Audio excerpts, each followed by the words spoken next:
Taurus, welcome back po dito sa Gemma's Cake Tarot and Vlogs. Kamusta ka? I hope nasa mabuti kang kalagayan, pampisikal, mental, emotional o spiritual man yan. Ang video po natin na ito ay para lamang sa mga may malalawak na kaisipan. Kaya po kung hindi kayo makaresonate, try nyo panoorin yung inyong other signs, Moon, Rising, and Venus. At kung interesado naman po kayo sa mas marami pang video dito sa ating channel, ayan, click nyo na po yung bell button, subscribe na din po kayo para lagi kayong updated every time na meron tayong uploads. At sa mga interesado naman po sa ating services, sa ating private readings and rituals, mag-DM lang po kayo directly doon sa ating Facebook page. Yung link po nandiyan sa comment section, nakapin. So kung ano lang po yung nakapin dyan, yun lang po, doon nyo lang po ako makokontak, doon nyo lang ako marireach. Tapos, meron tayo ditong Evil Eye Amulet Necklace. Meron tayo ditong Tiars Bracelet. Ayan po, suot ko nga ito eh. Ayan po yung ating Tiars Bracelet. So, para saan nga ba ito? Pangontra po yan sa kulam, barang, sumpa, aksidente, yung mga malalakihang aksidente, ano pa ba, sa mga naiinggit po sa inyo. Actually, pwede rin kayo mag-wish dyan. Tuturo ko po sa inyo kung paano yan alagaan once kayo ay nag-avail. Pampaswerte po yan sa love life, sa career, sa business, sa health, at kung meron dito sa visa po ninyo, no, lagi bang rejected, ganyan. So, message lang po kayo dun sa ating Facebook page para masend ko sa inyo ang buong detalye.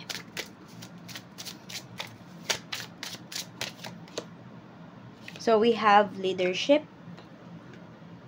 So, nakikita ko dito sa inyo, Taurus, sobrang lumalakas na yung loob ninyo.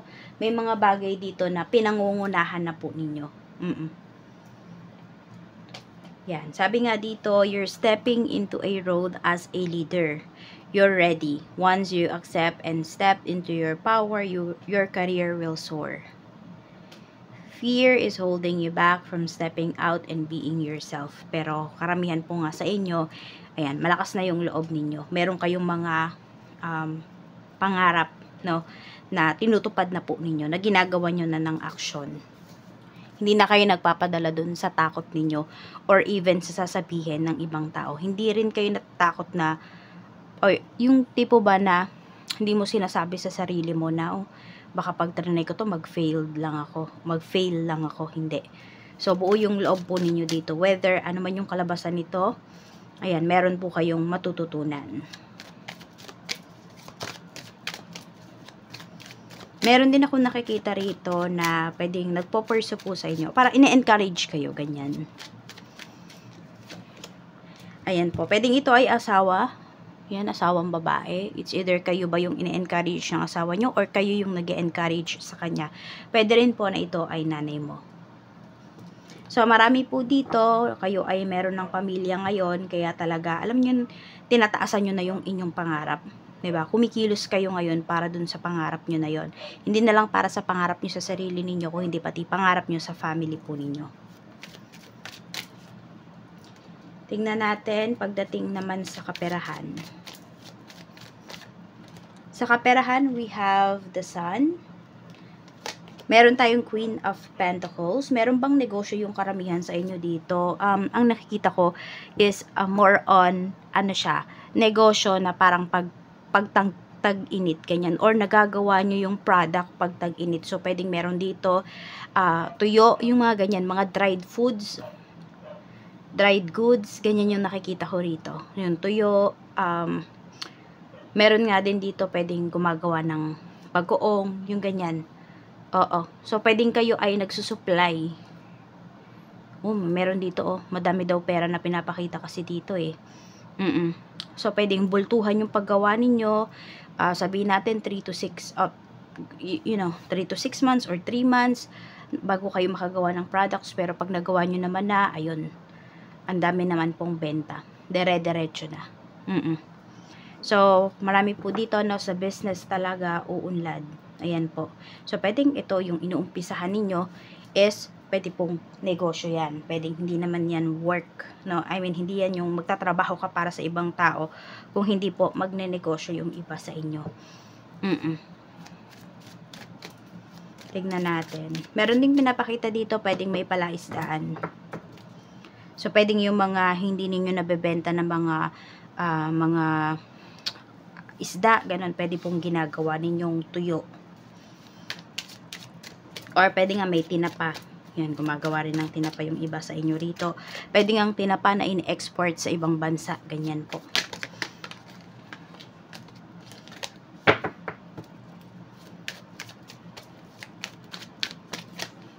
We have the Fool. Pagdating naman po ito sa career. So, sinasabi dito, walang imposible pagdating sa inyong career, sa inyong pagtatrabaho. Six of Swords. Merong maglalakas loob dito talaga na pwedeng mangibang bansa or umalis dyan sa lugar kung nasaan man po kayo ngayon. Ayan po, pag alis kasi itong pinapakita sa atin. Okay, so pangingibang bansa po ito. Ayan. Pangingibang bansa ang pinapakita rito pagdating sa pagtatrabaho. So, sinasabi nga po, walang imposible. Basta nandoon yung, di ba, yung malakas yung loob ninyo, may diskarte kayo, makukuha nyo po talaga yan. Tignan natin pagdating naman po sa, ayan, career mo pa rin. King of Pentacles. So, may stability na pinapakita po rito pagdating sa trabaho. And for some of you nga po talaga, kung ano man tong pinupurso ninyo na trabaho, dito talaga kayo magsasucceed. Sa business, Page of Pentacles, Three of Wands. So, di ba meron akong sinasabi, yung product na pwede ninyong i-export. So, for some of you nga, ayun, pwedeng tinapa. Diba, naka-vacuum sealed siya, something like that, yung mga ganun. So, yung iba po sa inyo, pwedeng nagpapasabay kayo rito. Meron nga dito, nag-export kayo ng mga products. Yan, oh. Kung ano man po yung negosyo ninyo, pinapakita naman dito na may pag-unlad talaga siya. Kaya lang daw po, sinupin ninyo yung inyong kinikita pagdating dito sa inyong negosyo. Hindi kasi pwede na, kumita kayo na ganito, tapos puro palabas, bibili kayo ng luho ninyo. Paminsan, pwede. Pero yung every time na malaki yung kita ninyo, ang gagawin nyo, magluluho kayo ay mahirapan kayo niyan. Kaya po ayan, may pag-unlad dito sa inyong negosyo, but syempre ninyo nang i-handle ng maayos yung inyong kinikita. Sa love life naman, we have the High Priestess. Malakas yung kutob ninyo dito. Tignan natin, anong kutob ba yan? Positive ba yan or negative? We have Girl with the Snake. Okay, so may umaaligid sa person mo. And some of you po, feeling ninyo, ginagamit lang kayo nitong taong to. So, yes, meron talaga rito, no? Ginagamit lang kayo, hindi seryoso sa inyo yung person ninyo. Kaya po, kung yan yung nafe-feel ninyo, no, ito yung kutob ninyo towards towards your person, towards your relationship, hindi daw po kayo nagkakamali. Yun talaga yun. Kaya sundin ninyo yung intuition ninyo. Yan. Sabi nga, hindi kayo ipapahamak ng intuition ninyo. Kaya always follow your intuition. So, marami dito pwedeng, di ba, malaman nyo na may iba na niloloko lang pala kayo. Iba yung palalabasin ng person mo kasi marami po sa inyo, you're dealing with a narcissist. More on ano to sa magkarelasyon pa lang. I mean, sa mag-boyfriend, girlfriend. Yung energy na pinapakita sa atin dito. Check natin. Okay, sa health naman, marami po sa inyo pwedeng hindi kayo nakakatulog, nag-overthink yung iba sa inyo. Some of you naman pwedeng nakakaranas po kayo ng depression. So, pag gano'n, need nyo na ng professional help. Ayan, o.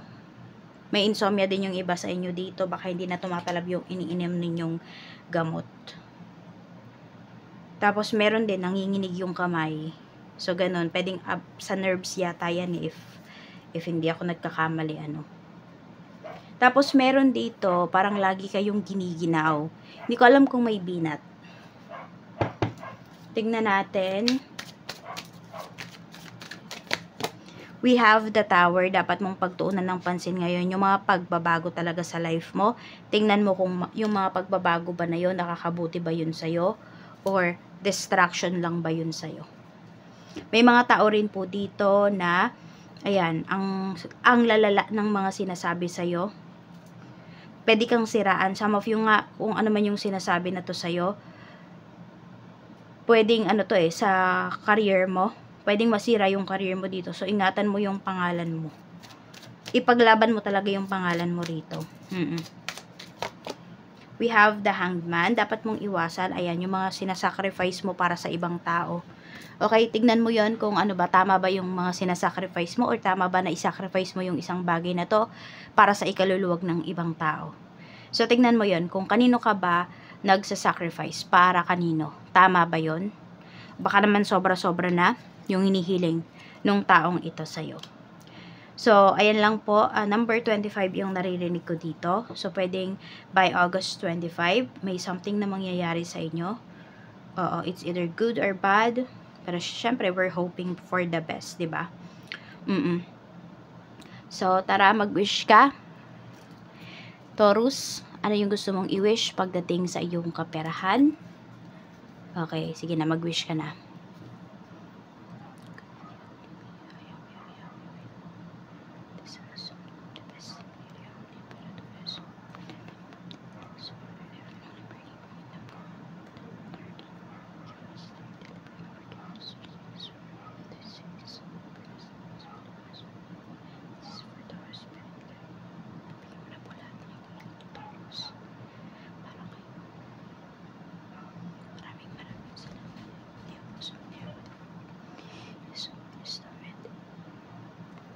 Maraming salamat, Taurus. Wish granted na yan. Mag-iingat ka and more blessings to come.